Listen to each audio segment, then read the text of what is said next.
하나님의 말씀 함께 듣도록 하겠습니다. 오늘은 생각은 넓고 짐은 가볍게 라는 제목을 갖고 마가복음 6장 8절에서 9절 말씀 함께 보도록 하겠습니다. 우리 본문 말씀인데요, 함께 읽어볼게요. 시작. 그리고 그들에게 명하시기를 길을 떠날 때에는 지팡이 하나밖에는 아무것도 가지고 가지 말고 빵이나 자루도 지니지 말고 전대에 동전도 넣어가지 말고 다만 신발은 신되 옷은 두 벌 가지지 말라고 하셨다.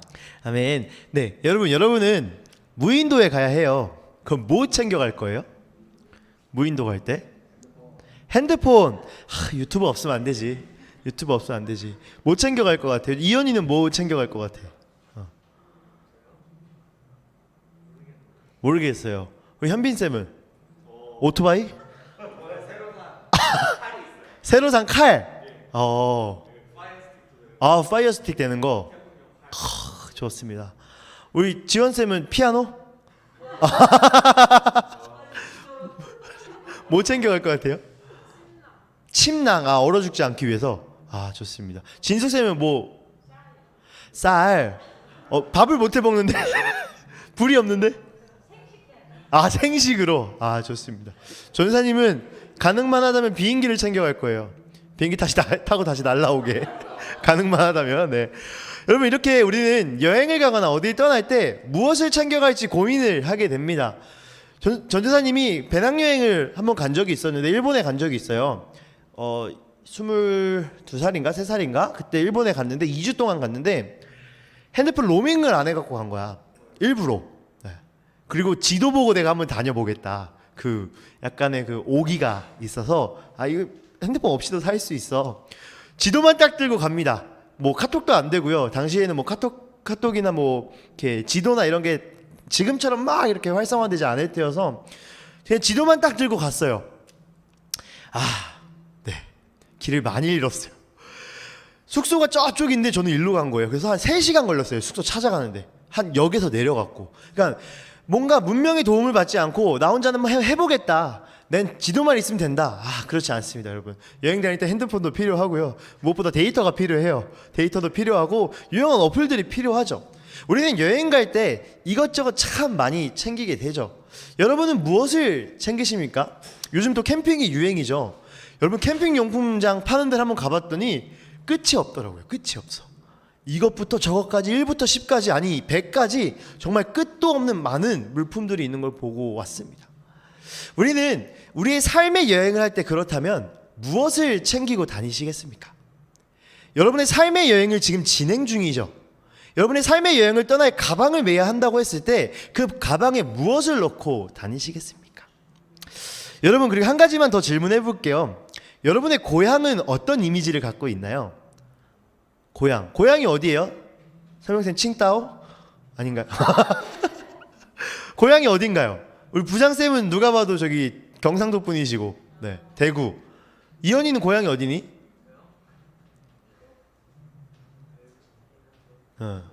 이현이는 저기 물 건너에서 태어났어요. 네. 동익쌤은 고향이 어디예요? 여러분, 동익쌤 그 찬양인도 할 때 사투리 쓰는 거 느껴져요? 네. 가끔 이렇게 나오거든요, 억양에서. 전도사님 고향은 어디냐면 대한민국에서 가장 살기 좋은 도시인 수원입니다. 네. 전사님은 수원이 대한민국 최고의 도시가 아닐까. 네. 정조대왕이 만든 최초의 계획도시이자 가장 완벽한 계획도시인 수원. 네. 전통과 현대가 함께 살아 숨쉬는 수원. 네. 정말 수원은 최고의 도시입니다. 네. 사람이 살기 좋은 도시. 그래서 사람들 앞에서 수원 얘기만 꺼내면 제 주변 지인들은 입 다물라 그래요. 네. 저는 수원을 너무 사랑하거든요. 네. 수원은 정말 최고의 도시입니다. 보통 이렇게 사람들이 고향을 생각할 때 어떤 이미지가 떠오르냐 했을 때는 보통 안정감을 많이 느끼죠. 익숙하고 친근한 곳이기 때문입니다. 전사님도 그래서 이제 차 타고 운전하고 다닐 때 지금은 뭐 수원에 살진 않고 있지만 수원은 이게 지나갈 때가 많아요. 그럼 전사님은 꼭 전사 학교 앞을 지나가요. 일부러 차를. 뭐 어디를 제가 이렇게 익숙하고 추억이 있는 곳 지나가요. 왜냐면 너무 마음이 편해요. 근데 옆에서 이제 아내는 그러죠. 왜 온 거야? 도대체 왜 지나간 거야? 왜냐면 아내한테 익숙하지 않거든. 이처럼 고향은 우리에게 너무나 익숙한 마음을 줍니다. 예수님께서요, 가버나움에서 누구를 살리셨죠? 지난주에? 야이로의 딸을 살리셨죠. 그리고 혈류증 걸린 여자를 고쳐주시죠. 그리고 나서 예수님께서는요, 제자들과 함께 고향으로 가십니다. 또 그 고향에도 회당이 있었는데, 우리 지난주에 회당 얘기했죠. 유대인들의 모임 장소. 회당이 있었는데 그곳에서 또 복음을 전하십니다. 예수님께서 고향으로 가실 때 여러분 어떤 마음을 가지셨을까요? 사실 성경에는 기록되어 있지 않지만 아마 고향으로 돌아가는 길이 편안하기도 하면서도 부담이 있으셨을 것 같습니다. 자신의 고향이니까 너무 편안했죠. 너무나 익숙했죠. 전도사님이 학교 앞으로 일부러 돌아다녔듯이 너무나 편안한 곳이었죠. 반면 그곳은요, 본인이 나고 자란 곳이기 때문에 그 사람들에게 나를 너무나 잘 알고 나를 어렸을 때부터 봐왔던 그 사람에게 복음을 전해야 된다는 조금의 부담감도 있지 않았을까? 이런 생각을 해봅니다. 왜냐면 예수님도 사람이셨잖아요. 전도사님도 처음 사역했던 곳이 전도사님 모교회였거든요. 처음에 너무 힘들었어요. 나를 어렸을 때부터 진짜 빨개벗을 때부터 보고 자라왔던 그 나를 키워주셨던 분들 앞에서 내가 말씀을 전한다? 내가 찬양 인도를 한다? 너무 어려운 거예요. 아마 예수님에게도 진짜 이 개미 코딱지만큼의 그 마음이 있지 않았을까? 사람이셨기 때문에 편안함과 부담감이 아마 공존하시지 않았을까 싶습니다. 여러분, 예수님 고향이 어딜까요? 마국간이요. 맞아. 너무 구체적이네요. 전도사님은 동수원병원이에요. 네, 제 고향이. 네, 그것도 수원이죠. 네. 예수님의 고향은 나사렛이라는 동네, 시골 동네였습니다. 많은 사람들이요, 예수님께 또 몰려들기 시작합니다. 예수님은 복음을 전하시죠. 사람들은 또 예수님의 그 복음을 듣고 예수님의 행하심을 보고 놀랍니다. 그래서 이렇게 이야기하죠. 읽어볼게요. 시작. 듣고 놀라서 말하였다. 이 사람이 어디에서 이런 모든 것을 얻었을까? 이 사람에게 있는 지혜는 어떤 것일까? 그가 어떻게 그 손으로 이런 기적들을 일으킬까? 이 사람은 마리아의 아들 목수가 아닌가? 그는 야고보와 요셉과 유다와 시몬의 형이 아닌가? 또 그의 누이들은 모두 우리와 같이 여기에 살고 있지 않은가? 그러면서 그들은 예수를 달갑지 않게 여겼다. 여러분, 우리가 그동안 봐왔던 예수님의 말씀을 들었던 사람들의 반응과는 조금 달라요. 그동안 사람들 어땠죠? 놀라서 뒤로 자빠졌어요. 어떻게 이런 분이 있지? 어떻게 이렇게 놀라운 말씀이 있지? 근데 지금 반응은, 나사렛 사람들의 반응은 조금 다릅니다. 어릴 적부터 예수님을 봐왔던 이 고향 사람들은요, 예수님을 믿지 않았고 인정하지 않았습니다. 나사렛 사람들은요, 예수님을 그저 동네 청년이자 몫으로만 아는 선입견에 사로잡혀서 예수님을 구원자로 믿지 못했습니다. 여러분, 지난주에 혈류증 걸린 여인이나 야이로는요, 예수님의 옷깃에 손만 대더라도 내가 나을 수 있겠다, 내 딸을 고치실 수 있겠다라는 확실한 믿음이 있었어요. 하지만 그것과 달리 나사렛 사람들은 예수님과 가장 가깝고 가장 친숙한 사람임에도 불구하고 예수님을 불신하고 인정하지 않습니다. 그래서요, 아무 기적도 경험하지 못해요. 읽어볼게요. 시작. 그래서 예수께서 그들에게 말씀하셨다. 예언자는 자기 고향과 자기 친척과 자기 집 밖에서는 존경을 받지 않는 법이 없다. 예수께서는 다만 몇몇 병자에게 손을 얹어서 고쳐주신 것 밖에는 거기서는 아무 기적도 행하실 수 없었다. 그리고 그들이 믿지 않는 것에 놀라셨다. 예수님께서는요, 지금까지 많은 기적을 베푸셨지만 이곳에서는, 이 나사렛에서는 예수님의 그 기적을 믿지도 않고 예수님을 그저 동네 청년으로 보고 예수님에 대한 선입견이 있었던 그 사람들에게는 기적을 베푸시지는 않습니다. 여러분, 우리는 진리를 받아들이기 위해서 우리의 선입견을 버려야 합니다. 예수님을 경험하며 은혜 가운데 살아가기 위해서 우리가 한정 지어 놓은 것이 무엇인가 돌아봐야 한다는 것이죠. 우리의 경험 세계가 예수님을 가로막고 있진 않은가 생각해 봐야 합니다. 이것은요, 예수님을 오래 믿었건 예수님을 이제 믿기 시작했건 중요하지 않습니다. 여러분의 삶 가운데서 예수님을 무엇라 생각하셨습니까? 예수님을 어떤 존재라 생각하셨습니까? 여러분, 단언컨대 그 생각보다 훨씬, 아니 비교할 수 없을 만큼 뛰어나신 분입니다. 여러분의 이 이미지 속에서, 아, 저 사람이 이런 예수님을 믿었구나, 아, 나에게도 이런 분일까? 아니면, 아, 내가 그동안 예수님을 이렇게 믿어왔지, 예수님 나에게 이렇게 말씀하셨지, 그것 안에 예수님을 가두지 마십시오. 예수님은 우리의 경험 세계 너머에 계신, 우리의 생각한 것 그 이상의 것을 허락하실 위대하신 분이라는 것을 잊지 말아야 합니다. 예수님은 우리가 생각한 것, 경험한 것을 뛰어넘어 더 큰 일을 하실 수 있는 분입니다. 우리가 알고 있는 지식과 정보로 예수님을 한정짓지 마십시오. 내가 경험한, 내 감각이 느낀 예수님으로 예수님을 규정하지 마십시오. 그것을 뛰어넘을 때 예수님의 기적을 경험하는 은혜가 여러분의 삶 가운데 가득할 줄로 믿습니다. 예수님에게 가장 익숙한 그 고향 사람들은 오히려 예수님의 실체를 알아보지 못했고 예수님을 인정하지 않았습니다. 여러분, 우리도 계속 신앙생활을 하다 보면 우리의 신앙생활이 익숙해질 수 있어요. 눈만 뜨면 주일에 이 시간에 눈 뜨면 우리는 당연히 예배 드리는 거야. 우리가 식사할 때 당연히 기도하는 거야. 여러분, 우리의 신앙생활이 익숙해질 수 있습니다. 우리가 매번 드리는 예배, 매번 듣는 말씀, 매번 드리는 기도가 된다면 우리는 더 크고 넓은 하나님의 그 깊고 깊은 은혜와 사랑을 제대로 누리지 못한다는 거죠. 매번 드릴지라도 마지막 예배라는 생각을 갖고 매번 말씀을 듣더라도 겸손한 마음으로 습관처럼 드리는 기도가 아니라 간절한 마음으로 주님 앞에 나아갈 때 예수님께서는 더 크고 우리가 예상한 것보다 훨씬 뛰어넘는 그 은혜를 우리에게 허락하실 것입니다. 스스로 한정 짓지 말고 생각을 넓게 하여 예수님을 경험하는 저와 여러분이 되길 간절히 소망합니다. 익숙함을 경계해야 합니다. 내가 알고 있는 그 한계를 경계해야 합니다. 우리는 생각을 넓게 할 때 예수님을 더욱 크게 경험할 수 있을 것입니다.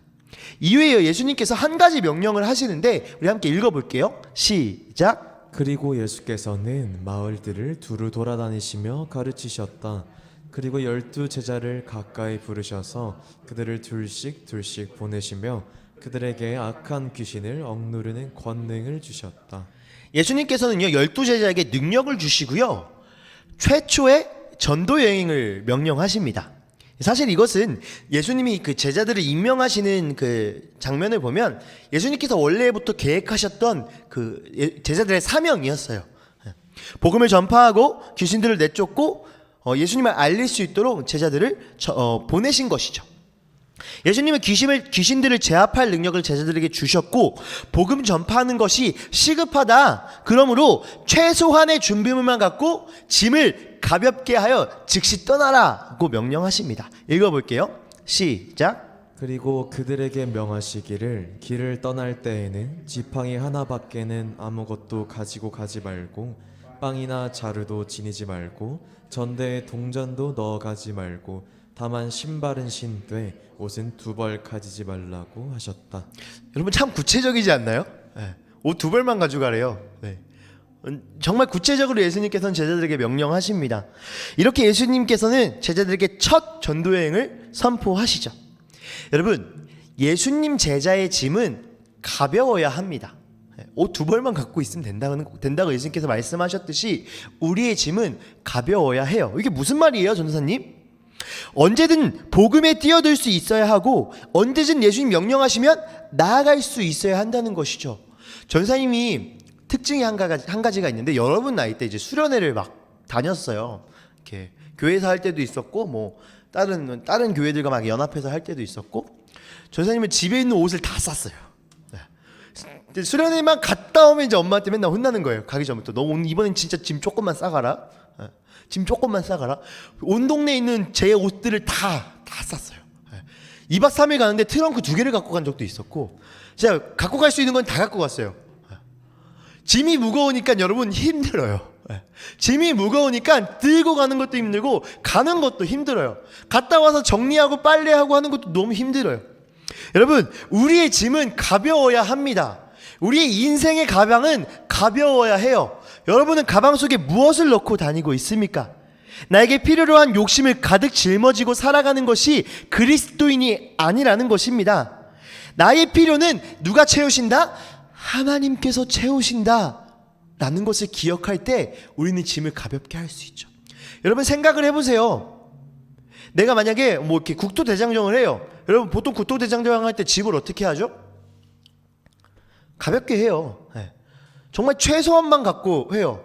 예. 그래서 막 자전거 타고 다니시는 아저씨들 보면 자전거에 빨래가 널려 있을 때도 있어요. 그 옷 다시 입어야 되니까 정말 그만큼 최소한의 것만 갖고 다닙니다. 그런데 국토대장정을 가는 그 길목마다 누군가 나한테 필요한 음식들을 제공해주고 필요한 옷들을 제공해주고 필요한 물을 제공해준다고 생각해 보십시오. 여러분 그 확신이 있을 때 우리는 짐을 더 가볍게 할 수 있을 거예요. 가는 길에 이것도 필요할 것 같은데 그래서 이것 담고 이것도 필요할 것 같은데 이것 담고 여러분 이렇게 하다 보면은 짐을 맬 수가 없을 정도로 우리는 정말 무겁고 정말 부담되는 것들을 짊어지고 살아가게 될 것입니다. 그런데 누군가가 나의 필요를 채워준대. 누군가가 나에게 옷을 준대. 누군가가 나에게 잘 곳을 제공해 준대. 누군가가 나에게 음식을 제공해 준대. 이것을 알고 있다면 여러분 우리는 그냥 맨몸만 가도 되는 거죠.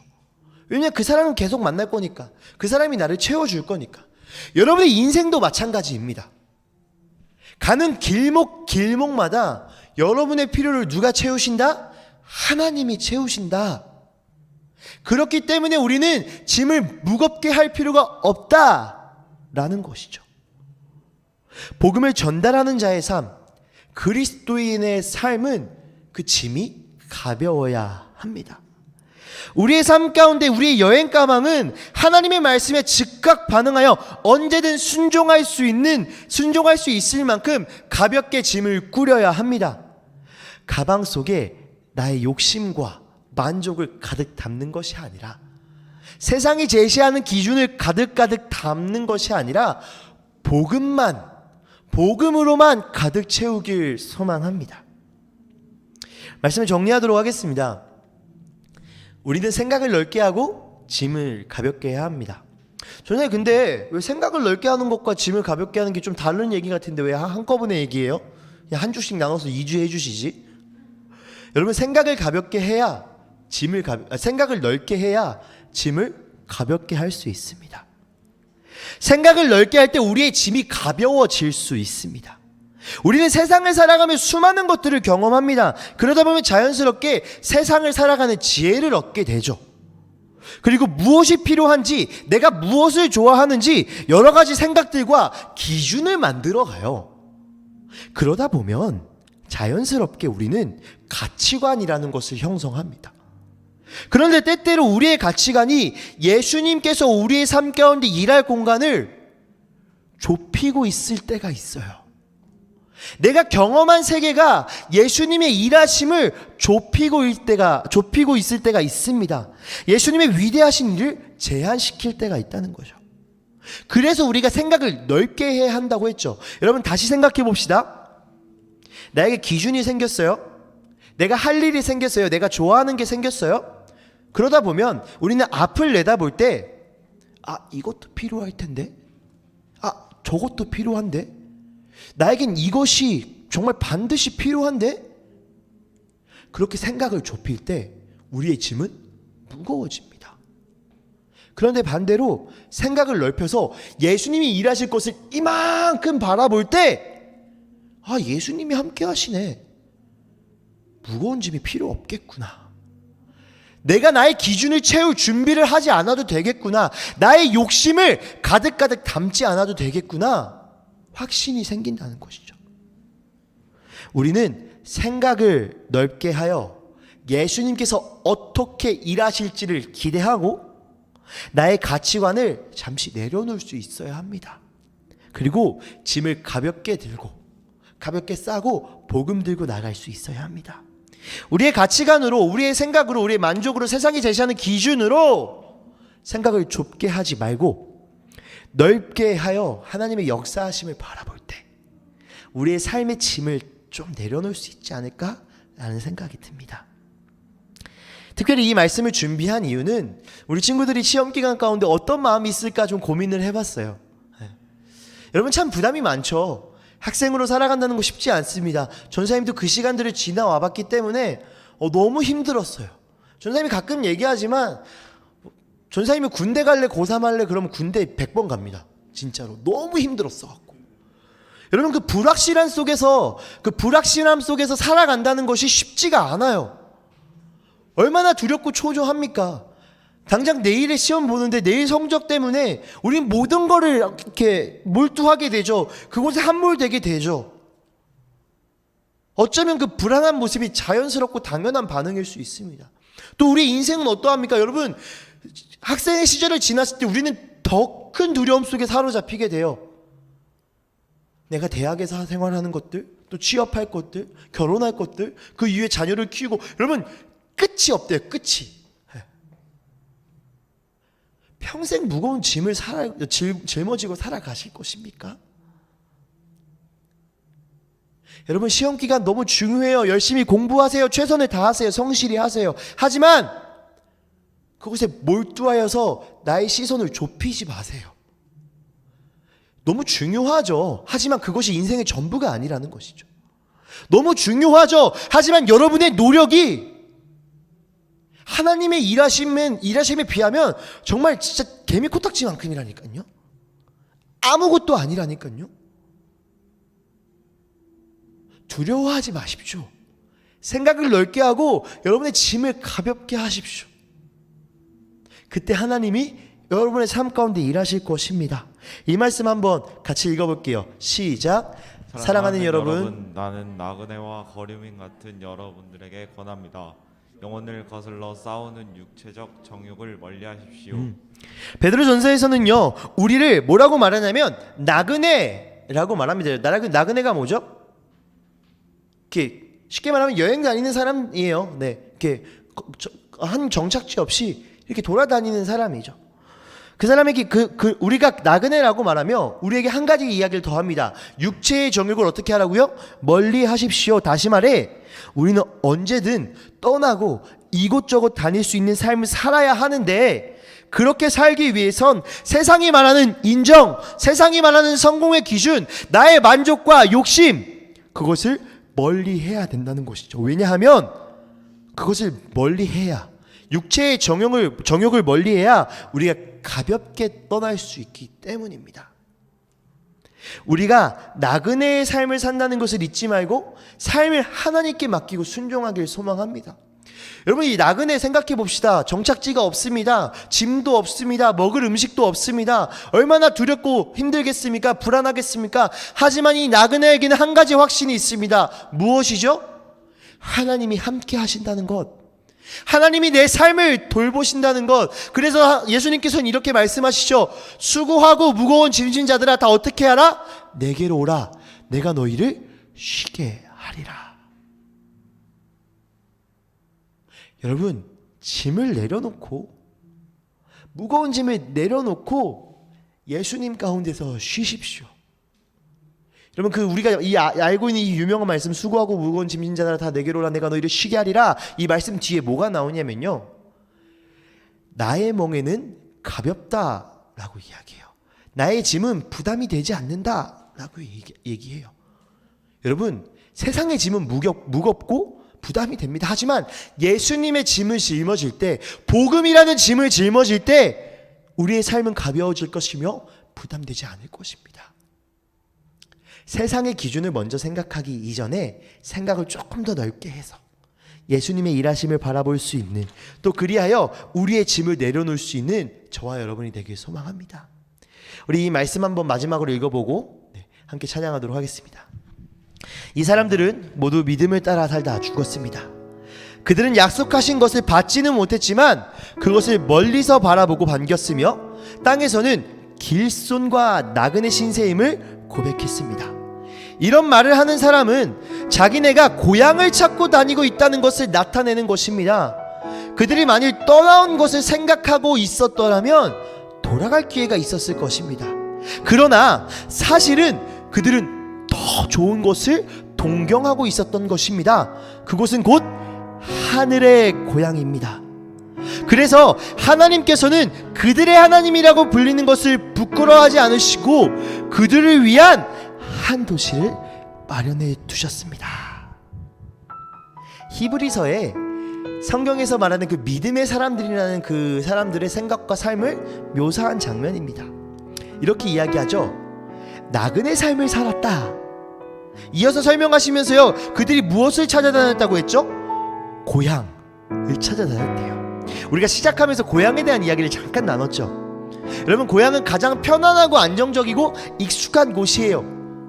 내가 언제든지 돌아가도 나를 반겨줄 수 있는 곳이에요. 믿음의 사람들은요, 가장 편안하고 안정적인 이 고향을 찾아다녔습니다. 그곳은 출생지도 아닙니다. 그곳은 내가 바라는 곳도 아니죠. 어디요? 하늘입니다. 여러분은 여러분의 삶의 고향을 어디라고 생각하십니까? 전사님은 수원이에요. 이렇게 말하는 것이 아니라 여러분의 삶의 고향, 즉 여러분이 최종 정착지라고 생각하는 곳이 어디입니까? 좋은 대학입니까? 좋은 가정을 꾸리는 것입니까? 좋은 직장에 가는 것입니까?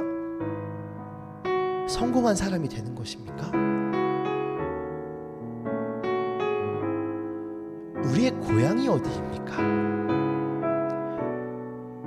여러분, 국회의원들은, 우리 국회의원이 몇 명이지? 한 300명 되나? 모든 국회의원들에게 한 가지 공통점이 있대요. 뭐냐면 뭐 이 당이든 저 당이든 뭐 이 지역이든 저 지역이든 모든 국회의원은 다 대통령이 되는 플랜을 갖고 있다고 합니다. 각자 나름대로. 그들의 고향은 지금 있는 그 국회의사당이 아니라 청와대라는 거죠. 청와대까지 가기 위한 본인의 플랜들을 다 갖고 있어요. 그래서요, 뭐 우리가 뉴스만 접해도 너무나 잘 알고 있지만 그들의 인생은 참 고단해 보입니다. 많은 부담과 짐을 갖고 살아가고 있죠. 왜냐하면 그들의 목적지가 잘못되었기 때문입니다. 물론 각자의 나름대로의 사명과 어떤 부르심 속에서 나아가시는 분들도 있겠죠. 하지만 대부분의 사람들을 보면 권력의 눈이 멀어서, 자신의 명예의 눈이 멀어서, 즉 세상이 제시하는 기준이 말하는 고향을 향해 달려가고 있는 사람입니다. 하지만 믿음의 사람들이 찾아다닌 고향, 하늘의 고향은, 다시 말해서 하나님께서 우리에게 마련해 주신 그 영원한 고향은 세상이 말하는 고향이 아닙니다.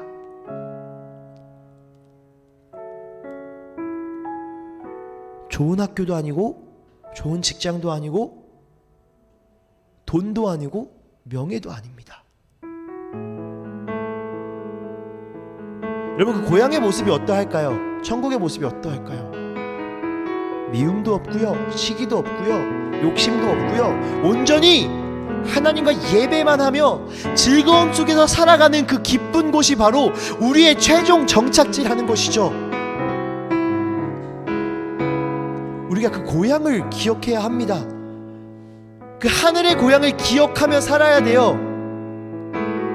세상이 말하는 고향이 아니라, 세상이 말하는 기준이 아니라, 그리하여 해서 짐을 무겁게 짊어지고 세상의 욕심을 가득 메고 살아가는 것이 아니라, 내가 나그네의 힘을 인정하며 하나님께서 일하실 것을 생각하여 하늘 고향을 바라보며 주님과 기뻐 예배할 그날을 바라보며 살아가야 한다는 것이죠.